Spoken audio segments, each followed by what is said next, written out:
conversar a continuación. En debates hablemos de la propuesta constitucional. Vamos a llevar adelante un encuentro de conversación, de diálogo, argumentos y contraargumentos que vamos a escuchar precisamente de quienes están participando de este debate. El primero de dos que vamos a realizar a través de la señal de UATV junto a UATV Noticias. Empecemos entonces con esta jornada de debate.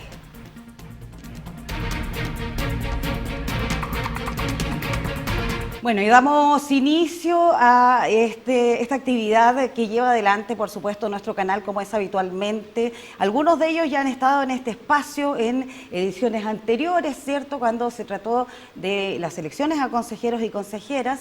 Y bueno, en esta ocasión, 3 de ellos vienen en su calidad de ex consejeros. Vamos a conversar, por supuesto, del trabajo que desarrollaron y de qué opinan finalmente de lo que quedó en el texto. Y uno de quienes nos acompaña también es representante de uno de los partidos políticos que también estuvieron siendo parte de la redacción de esta nueva propuesta de Carta Magna para nuestro país. Le damos la bienvenida entonces a quienes nos acompañan.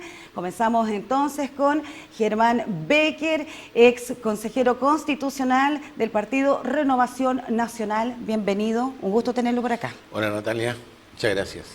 Y le damos a continuación la presentación a quien nos acompaña también, Quinturray Melín. Ella también es ex consejera constitucional de Revolución Democrática. Bienvenida. Muchas gracias por la invitación. Nos acompaña también Mariela Fincheira, también ex consejera constitucional del Partido Republicano. Bienvenida. Muchas gracias, Natalia, un gusto estar con ustedes. Y, por supuesto, también nos acompaña Reinier Campos. Él no fue consejero constitucional, pero es representante, cierto, integrante de Revolución Democrática. Así es. Muchas gracias por la invitación y por el espacio ameno de conversación que vamos a tener acá. Gracias por acompañarnos hoy, Reinier, y, por supuesto, a todos quienes están acá. Les hablaba antes de comenzar al aire, les mostraba el texto, porque yo soy una afortunada de tener el texto. Salieron pocas copias. Y les cuento que conversamos con la Seremi de Gobierno, Verónica López Videla, le preguntamos, 3.000 copias llegaron, ahora entiendo que vienen 3.000 copias más, pero sigue siendo mucho menos de lo que hubo en el episodio anterior, ¿cierto?, el año pasado. Nos dice ella que efectivamente hubo una glosa presupuestaria que no se aprobó por parte de los consejeros para imprimir copias. Dice ella que efectivamente el año pasado hubo más copias de este texto porque hubo un ítem especial de los convencionales, los constituyentes, para imprimir estos textos y en paralelo el Ministerio de Secretaría General de Gobierno también imprimió una cantidad. Este año los que tenemos acá dispuestos, de acuerdo a lo que dijo la Seremi de Gobierno acá, de hecho en el matinal conversamos con ella, serían exclusivamente del Ministerio de Secretaría General de Gobierno. ¿Eso es verdad? Que nosotros no aprobamos. Que no se aprobó un ítem exclusivo para imprimir copias. Nosotros nunca aprobamos ítem que se refiere a recursos, así que eso no, al menos en el Consejo no hubo una glosa presupuestaria para imprimir constituciones, ¿no? Jamás les preguntaron. No, nunca fue. No, si no existe. Pero por otra parte, igual en la vez anterior hubieron más copias, ya que los mismos convencionales en ese entonces gastaban sus propios recursos para seguir imprimiendo copias. Yo vi varios convencionales que de su presupuesto propio imprimían copias para poder informar a medida que iban informando el proceso. Sería bueno aclararlo, porque como les digo, a nosotros nos aclaró aquí en el programa, de hecho tenemos el respaldo de lo que conversamos ahí con la Seremi Verónica López Videla, y esa es la explicación que dio, porque efectivamente llegaron a Temuco, se distribuyó una cantidad en Temuco, el resto para las otras comunas también, y se acabaron rápido. La otra vez llegaron más de 30.000. Así es, por eso, y ahora 3.000 fueron los que ya se acabaron. Entiendo que hoy estarían llegando un poquito más de 3.000, pero con estas 2 llegadas sigue siendo un poquito más de 6.000, lo que es muchísimo inferior al periodo, a lo que pasó en el proceso anterior. Ya, comenzamos precisamente con este debate, considerando evidentemente que tenemos 3 ex consejeros. Empecemos sabiendo lo que se generó y lo que se produjo en este tiempo que ustedes estuvieron desarrollando su trabajo, ¿ya? En específico, si consideran ustedes, y aquí Reinier también, la idea es que participes de esto, si consideran ustedes que este proceso que ustedes vivieron de definición de este texto que tenemos ya aquí yo impreso, fue efectivamente inclusivo, fue efectivamente al punto de la inclusión de considerar las opiniones de todos los integrantes del Consejo, o creen que se repitió un poco lo del proceso anterior, ya que concluyó, hay que decirlo, con un categórico rechazo, 62%, rechazó la propuesta anterior, y se pasó en definitiva en este proceso de la extrema izquierda a la extrema derecha. Germán. A ver, me parece que comparar ambos procesos es totalmente inoficioso. De partida acá habían un grupo de expertos que hizo el anteproyecto, habían 12 bordes que se respetaron todos, por algo la izquierda no fue a la comisión respectiva a reclamar por los 12 bordes, un 46% de las normas se votaron por unanimidad, hicimos múltiples reuniones en las que trabajamos con la izquierda, con la gente de Chile Vamos y con la gente de Republicanos para lograr acuerdos, pero finalmente no se podían lograr. Yo tengo la impresión, es mi impresión, a lo mejor estaré equivocado, pero yo creo que en la izquierda cuando llegaron con la idea de que todos iban a estar juntos y nunca iba a salirse nadie del grupo, digamos, iban a votar todos juntos, la verdad que en ese momento se terminaron los posibles acuerdos porque al final de cuentas el Partido Comunista era el que ponía las trabas finales. Yo llegué a acuerdo, yo fui presidente de una comisión, llegué a acuerdo en una oportunidad con uno de mis consejeros que era socialista, que es socialista, en el tema del derecho a la salud, y la verdad es que él me dijo, voy a votar con usted, estamos de acuerdo, hablé con la presidenta del Partido Socialista en esa oportunidad, me dijo, listo, estamos de acuerdo, el Plan Universal de Salud y todo el derecho. Y finalmente me dijo, tengo presiones muy fuertes, no puedo y te pido disculpas porque no voy a poder votar contigo. Entonces eso yo creo que pasó en muchas partes, solamente que no llegaron a ese nivel de explicitarlo tan abiertamente, digamos, pero pasó. Quinturray. Yo creo que los números hablan más que las palabras. A nosotros nos rechazaron el 96% de nuestras enmiendas, siendo que nosotros presentamos un poquito más de 100. Es decir, nos aprobaron un par de enmiendas en comisión, jamás en el Pleno. Eso habla de una intransigencia que se originó en el Consejo Constitucional, donde se radicalizó, inclusive en el Pleno. Nosotros estuvimos dispuestos a llegar a acuerdo y eso lo tenemos, con la Mariela fuimos compañeras de comisión y estuvimos hasta el último día de votación en comisión, hasta las 6 de la tarde, intentando llegar a algunos consensos, donde no se lograron, donde finalmente propusieron unidades de propósito, que para esto eran 3/5 de los consejeros podían presentar solamente entre ellos una enmienda totalmente nueva que ni siquiera fueran discutidas al momento de la votación. Yo creo que ahí se mostró un nivel de intransigencia por parte de las derechas, donde a nosotros nos dejaron totalmente fuera del texto constitucional. Nosotros, pueden ver las votaciones, no votábamos en bloque, votábamos algunas enmiendas que nosotros considerábamos que no eran retrocesos, las votábamos a favor y eso está escrito en el Pleno y no siempre fue 17-33. No, jamás fue 17-33. Muchas veces, pero no todas. Pero sí, los 33 estaban juntos. Sí, el Partido Comunista se arrancó una vez cuando se votó que la violencia no podía ejercerse como un método de acción política. El Partido Comunista fue el único que estaba de acuerdo con que la violencia se podía ejercer como método de acción política. Y ahí Quinturray votó en contra de esa norma, digamos. Y hay otras en ocasiones donde yo voté a favor de unas normas respecto a educación especial, donde ningún otro partido votó a favor, y es porque teníamos libertad de acción dentro del Consejo. Que actuáramos desde la unidad y tuviésemos límites intransables son otras cosas. Mariela. A ver, durante el Consejo Constitucional se vivieron varios procesos, pero nunca se cerraron las puertas.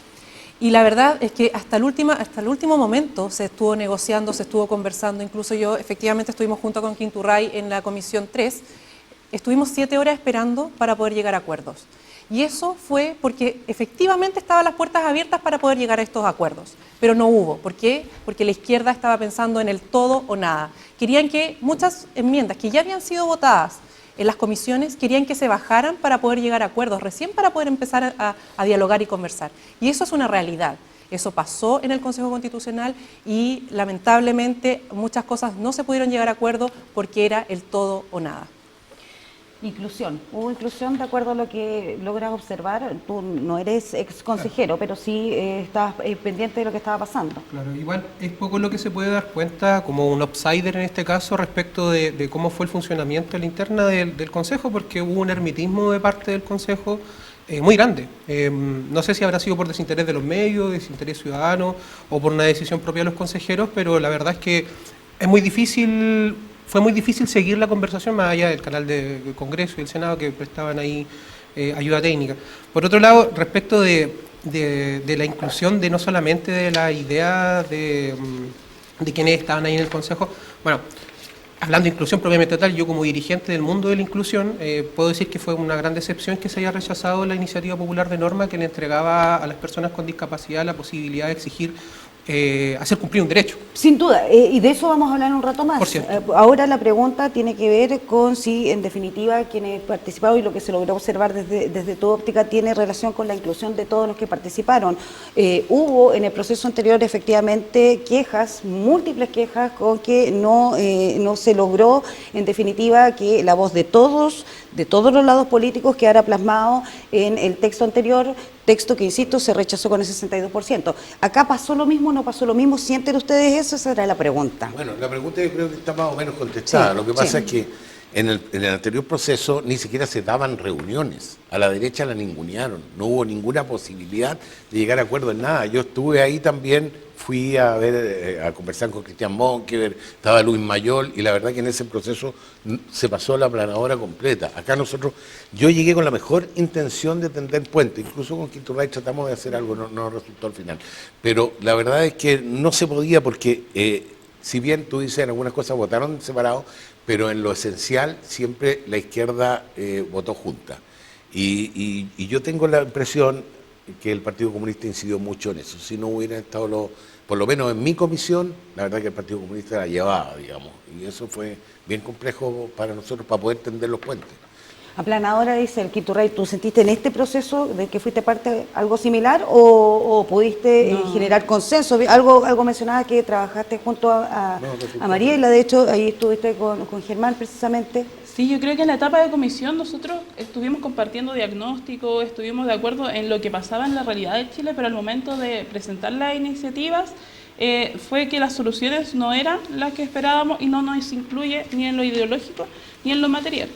No nos incluye respecto a las vivencias que tenemos cada uno de los representantes que fuimos electos y tampoco dentro de un texto que pueda decir este texto me representa. Fue una aplanadora para nosotros porque no está nuestra idea plasmada acá. De hecho, se radicaliza un modelo que es el actual, donde ya sabemos que no está funcionando, al menos en esta región.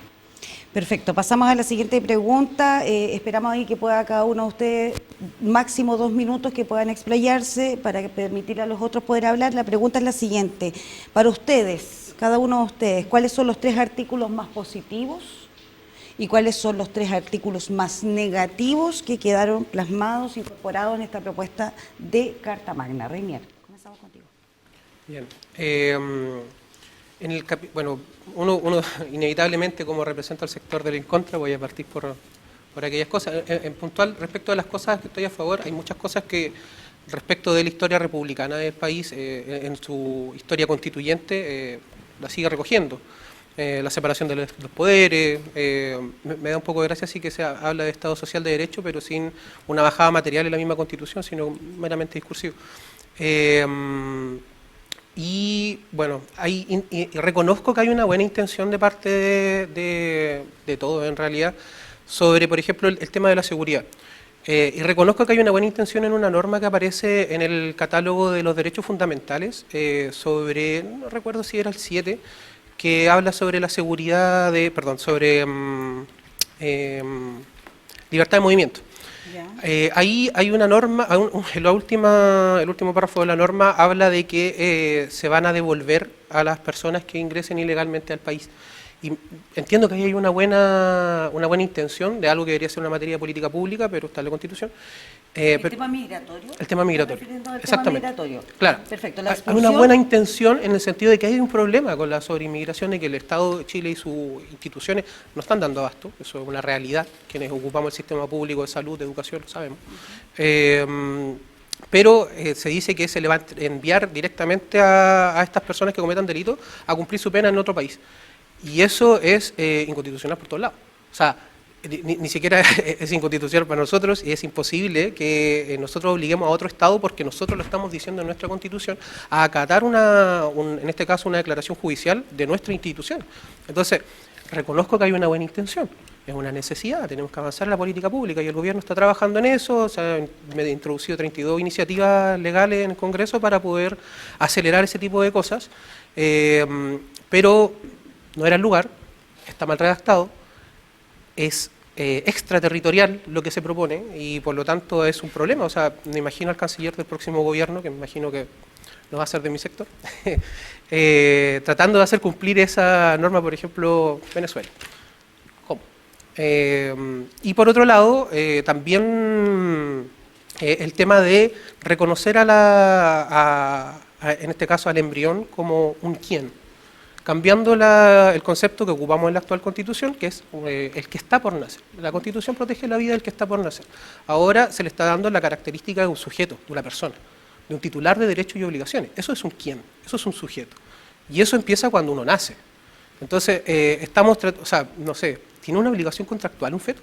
Una persona que todavía no ha sido separada del cuerpo de la mujer, en este caso, cortado el cordón umbilical, ¿es un sujeto de derecho? Nos queda poco tiempo. Ya. Entonces, todas estas cuestiones, y otra más, no recuerdo el número de la norma exacta, pero respecto de los derechos de agua, de la transmisión, de la cesión, incluso de la herencia, como Nacional de uso público. de los bienes nacionales, del agua como bien nacional de uso público, que efectivamente hubo una reforma que cambió el Código de Aguas, que hace que haya una caducidad temporal respecto de las concesiones de los derechos de agua, y esta norma pone en un espacio medio raro a esta ley que se hizo hace súper poco, estuvo más de 10 años tramitándose, vamos a tener que reformarla porque es inconstitucional. O sea, avanzamos 10 años de discusión pública y ahora esto es inconstitucional. Entonces, esos son problemas que creo que no se consideraron en la elaboración de las normas. Entiendo que, como dice Quinto Ray, la exacerbación del modelo y la idea de protegerlo, porque para cierto sector de este país, por supuesto que funcionó. Perfecto, muchas gracias. Mariela. Sí. Bueno, la verdad es que para mí existen muchas normas, muchos artículos que son bastante positivos para la ciudadanía, para nuestro país en general. Pero voy a nombrar 3, 4. Una es el artículo 15, que habla sobre el terrorismo. En esta región, en nuestra región de la Araucanía, vivimos terrorismo a diario. Están quemando casas, están quemando maquinaria, están privando a las personas de que puedan surgir y ejercer su labor, ya sea en el campo o en sus casas, en sus mismas casas. Por lo tanto, el terrorismo efectivamente es muy complejo en nuestra ciudad y que en nuestra región, por lo tanto, es fundamental poder plasmarlo y como fue plasmado en el artículo 15 de este texto constitucional. Sabemos que si no lo abordamos constitucionalmente, no vamos a tener las leyes adecuadas para que pueda ejercer y podemos eliminar el terrorismo o abordarlo de la mejor manera para que la gente no siga sufriendo terror en sus casas o en su vida. Ese es uno, muy a grandes rasgos, por supuesto. El artículo 3 también, que habla sobre la supremacía constitucional. En este texto, a diferencia de la Constitución vigente, habla de que este texto constitucional es supremo, por lo que quiere decir es que los tratados internacionales quedan por debajo, esto explicándolo a simple, quedan por debajo de la Constitución. Y además, todas las organizaciones que están externas a nuestro país, que son organizaciones internacionales, quedan fuera en relación a la interpretación que ellos puedan tener. Y eso es súper importante, porque así los jueces no pueden interpretar lo que las organizaciones internacionales interpretan como parte de nuestra nación. Por eso la soberanía es súper importante mantenerla y eso queda resguardado en este texto a diferencia de la Constitución vigente. Otro artículo que es muy importante en mi caso, que lo considero que es muy bueno, es el artículo 16.23, que habla sobre el derecho preferente de los padres de poder elegir la educación de sus hijos. Hoy en día vemos que la educación de nuestros hijos está siendo dañada, está siendo vulnerada y es súper importante poder tener claro qué es lo que quieren los padres para los hijos, porque ¿quiénes somos nosotros para poder elegir lo mejor para nuestros hijos? Somos nosotros, nadie más, no el Estado que puede elegir lo que es mejor para nuestros hijos, sino que los padres. Por lo tanto, es una de las normas también que me gusta muchísimo cómo quedó plasmado en el texto, además de todas las libertades de poder elegir, que las personas pueden elegir y que no sea impuesto esa decisión por parte del Estado. Y las que menos te gustan, las que no encuentras ahí tan está más positivas. difícil, la verdad. Hay cosas que sí nos gustan, porque me gustarían o me habrían gustado que quedaran incluso mejor. Yo soy del Partido Republicano y efectivamente me habría gustado defender la vida por sobre todas las cosas. Pero creo que este texto debe ser pensado en todas las personas y es por eso que nosotros como Partido Republicano también tuvimos que ceder en muchas y es por eso que también quiero dejarlo establecido y en claro que este texto no es republicano, sino que es para la ciudadanía, para las personas que viven en nuestro país, incluso no es para los políticos. Así es que eso es súper Perfecto. importante. Mariela, muchas gracias. Quinturray. A mí me hubiese gustado que tener artículos favoritos porque había muchos derechos y ya estuvimos discutiendo sobre muchas cosas que eran prometedoras. Pero nosotros vemos, en cada derecho, vemos una letra chica. Por ejemplo, tenemos la libertad religiosa, que nosotros la defendimos, incluso propusimos una norma para que nadie fuera discriminado según la religión que profesa, que fue rechazada por el Partido Republicano principalmente. Pero en vez de decir esta libertad religiosa me representa, colocan la objeción de conciencia a grandes rasgos. Entonces para mí eso me preocupa, genera incertidumbre jurídica porque es una excepción para cumplir la ley. Es decir, ¿qué le estamos entregando al país con algo que debería ser una excepción? El mundo es una excepción y aquí lo colocamos como un derecho fundamental. Para mí eso es gravísimo. ¿Qué puede generar? ¿Qué incertidumbre en otros países? Incluso se ha dejado de enseñar la teoría de la evolución. Ya ha pasado. En países que son desarrollados. Estados Unidos. Después tenemos el derecho a la educación.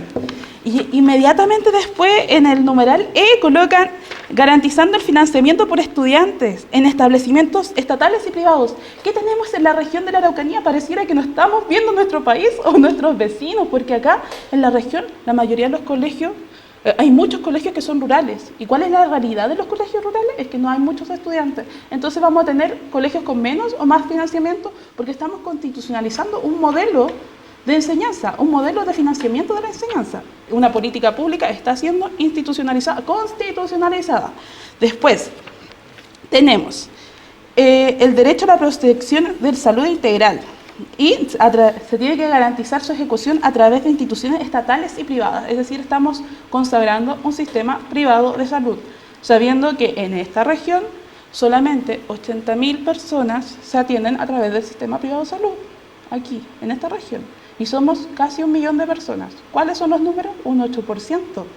Es decir, me hubiese gustado que estos derechos que son tan fundamentales para la gente, que son garantías básicas para una ciudadanía, para una persona que vive, para nuestros vecinos, nuestros compañeros, para nuestros hijos, hubiesen quedado mejor. Pero aquí tenemos un claro ejemplo de cómo se está intentando llevar un modelo de país, una ideología completa en un texto constitucional que nos debería abarcar a todas y todos. Gracias, Quinturray. Germán. Bueno, la verdad es que lo que se hizo acá el Estado de Derecho, que Chile es un Estado social y democrático de derecho con sujeción al presupuesto de manera progresiva y que se va a entregar por instituciones públicas y privadas, es lo que nosotros cumplimos. Además está dentro de las 12 bases. Si nosotros hubiéramos dejado lo que decía Quinturray, que solamente era el Estado el que podía proveer ese derecho, habríamos quedado fuera de las 12 bases de partida.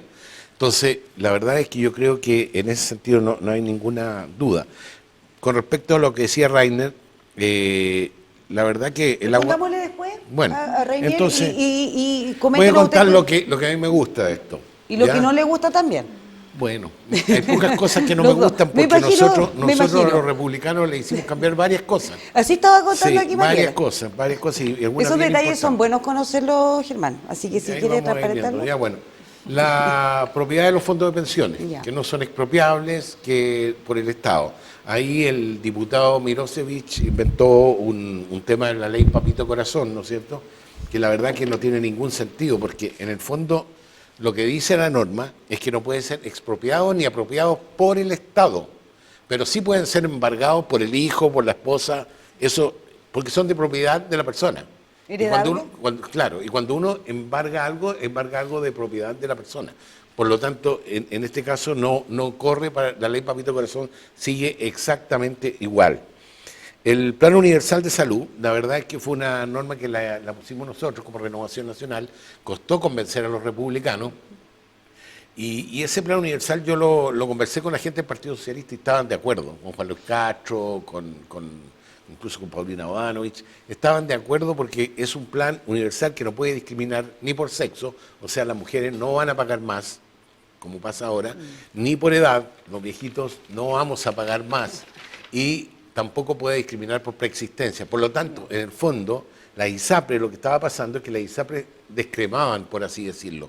Elegían a personas jóvenes y sin enfermedades. Ahora no van a poder hacerlo. Por lo tanto, las ISAPRES, si no se terminan ahora con todos los problemas que hay, van a tener muchos problemas para seguir en este tema. Yo creo que van a haber mutuales, van a haber clínicas, que van a dar el Plan Universal de Salud, que es para todos los chilenos igual. Ya no van a haber 10.000 planes ni 15.000 planes que uno no entiende nada. Aquí vamos a ver exactamente cuáles son las cosas que tú tienes derecho, un poco como es en la lista GES ahora. El tema de la igualdad salarial entre hombres y mujeres, yo creo que es importante que lo hayamos puesto en el derecho al trabajo. Yo creo que ese es un tema en Chile. Hay muchas mujeres que han sido discriminadas y que por el mismo trabajo en una misma empresa ganan menos que el hombre, y eso no puede ser. Así que eso también lo propusimos y quedó también en la... Un minutito para lo que no le gusta. Bien corto, no, si me gusta casi la mayor parte de las cosas. A mí la objeción de conciencia me hacía un poco de ruido, algo de lo que decía Rainer ahí, pero nosotros logramos también ahí, al principio decía la objeción de conciencia individual e institucional, lo cual eso sí era muy grave, pero ahora lo dejamos todo a la ley. O sea, la ley va a tener que ver cuáles son los casos de objeción de conciencia. O sea, no cualquiera va a poder decir que tengo objeción de conciencia con este tema. En particular, el tema más complejo ahí es el tema del aborto, que a lo mejor hay algunos médicos que no quieren o no pueden por sus creencias hacer abortos. Y la verdad propuesta es que que viene lo ahora respeto. incluye la objeción de conciencia. Incluye la objeción de conciencia, pero regulada por la ley. Por la ley, que Por eso la ley. eventualmente Claro. si se aprobara efectivamente la El ley legislador lo diría. democrático va a ser el que va a definir en qué casos se aplicará la objeción de conciencia. Perfecto, Germán. Vamos a ir a una pausa y a la vuelta hubo hartas cosas. Usted quería aquí rebatir, si ustedes también quieren, de lo que se ha conversado. Yo anoté algunas, toda la vuelta a la pausa. ¿Les parece? Ya. Vamos a Me volver. parece.